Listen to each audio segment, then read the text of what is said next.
Angela served 2 terms with the Northwest Youth Corps, starting with a 5-week youth crew.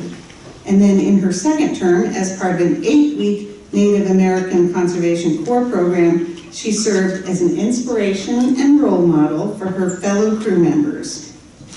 Throughout her terms of service, Angela was known for her positive attitude and her ability to inspire those around her to work harder and perform better. The Northwest Youth Corps helped her gain confidence and inspired her to empower other Native American youth. Angela plans to graduate high school in May 2016 and continue leading a crew with NYC's Native American Summer Stewardship Program, as well as a youth corps session. She hopes to attend either, maybe you can tell us the answer, either Evergreen State College or Grand Canyon University in Arizona, and eventually start a conservation corps on her reservation. Please join me in welcoming the 2016 Corps Member of the Year, Angela Noah.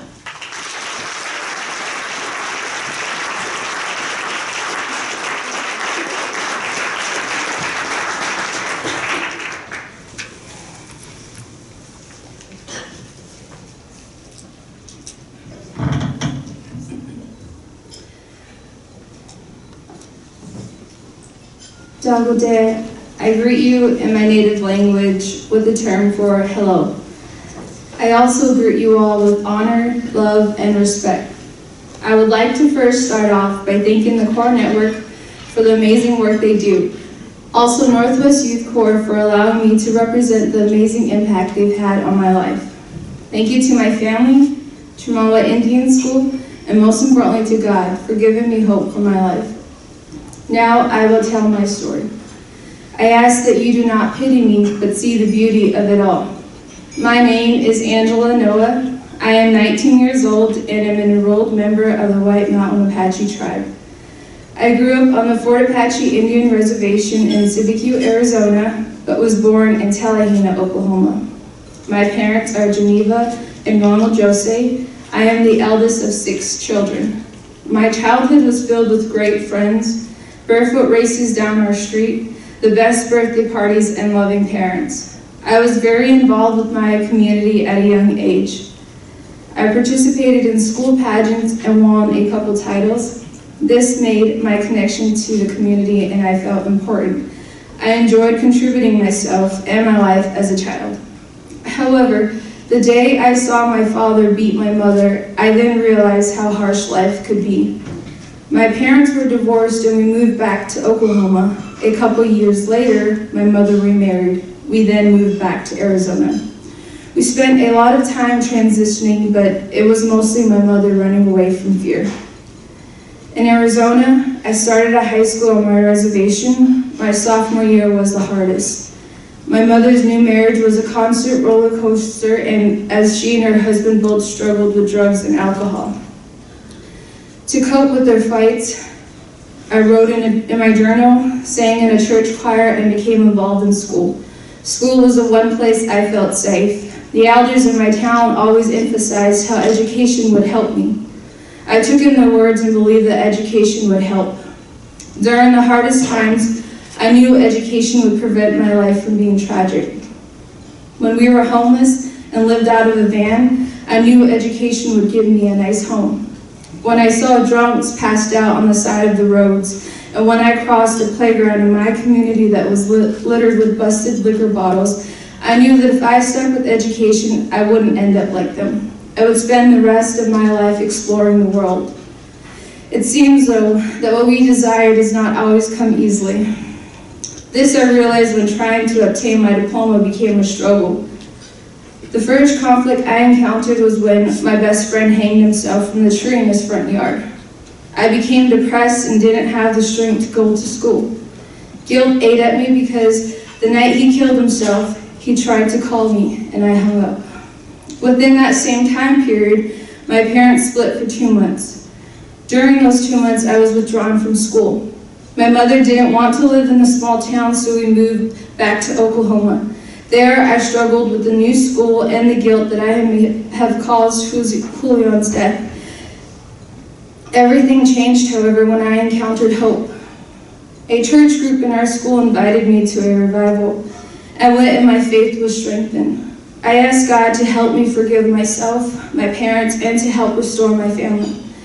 The irony of it all was my mother received a brand new car and a home to live back in Arizona. We then moved back and I attended a high school back on the reservation. It was my junior year and I was taking credit recovery classes to graduate with my cohort year 2015. This obviously did not happen because I am still in high school obtaining my diploma. I call it senior year 2.0. Last year, my parents decided a boarding school would be suitable for me. I enrolled in Chemawa Indian School in Salem, Oregon to start the 2014 to 2015 school year. I struggled to gain the credits I needed and ended up not making the requirements for graduation. When I was told I wouldn't be graduating with my class, I wanted to give up entirely. However, the school counselor informed me about an opportunity to leave school early to work instead. This was my first exposure to Conservation Corps. I took the opportunity and put in an application to serve on a crew with Northwest Youth Corps, NYC. I was hired and left school 2 weeks before graduation with 12 other Chemawa students. NYC's headquarters are located in Eugene, Oregon, and that's where we were dropped off for orientation. I was so scared, but little did I know 5 weeks from that moment, I would be an entirely different person. I was placed on Yellow Crew, where we worked in California and Washington, states that I had never visited. The work was physically demanding and required a positive mentality. On a certain trail project, I saw a lot of leadership skills that I didn't know I had. We had to do trail maintenance and complete 22 miles in 1 week. We carried everything in our packs and hiked all day. It was on that trail that I realized I could forgive myself for ending the phone call with my friend Julian that night. I found the strength to allow myself and let go of the grudges I had against my parents for moving all the time, causing me to lose credits. I let go of the fear of thinking that I would never amount to be someone great. When I touched the cruise rig, which indicated the end of our trail, and our project was done, I felt empowered. After I graduated from NYC's Youth Corps, I decided to stick with the program and later applied for NYC's first ever Native American Conservation Corps, which was launched this past summer. This session was entirely different because the program was 2 months instead of 5 weeks. My crew was very small and I was the only girl. We completed projects such as removing invasive plant species, building a puncheon, slash piling, and camp maintenance. It was this session that I decided to become a crew leader. When the session was almost over, I was asked to represent NYC at a golf restoration project and share my story with other Native Americans on a panel down in New Orleans, Louisiana. In New Orleans, I had a wonderful experience meeting members from other conservation corps and helping the golf project. Northwest Youth Corps has helped me get where I want to be. I applied the skills I obtained from my 2 sessions, and it gave me the confidence to run for student council president at my school.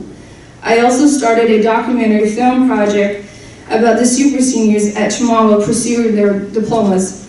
This is to show the world that there are young Native American adults who care about their education and strive to make something of themselves. I am also working with NYC and Chemawa school board members to integrate conservation work into the curriculum so students may earn science credit and gain work skills. I have been extremely blessed in this life. I plan to continue on grand adventures and inspire as many people as I can. In May, I will be the first in my family to graduate high school. After high school, I plan to work with NCCC, then I plan to attend either Grand Canyon University or Evergreen State College. I wish to pursue forestry and film. One major goal that I am working towards is starting a conservation corps on the White Mountain Apache tribe. I wish to help the Native youth and give them hope. I want to be a great role model for my people so that every Native American can see the many possibilities out there. As for my struggles, I am no longer strained by them, but rather use them as stepping stones. I am humbled and grateful. I hope my story finds you well and that you continue to do great things in life. Thank you for your time and all that you do.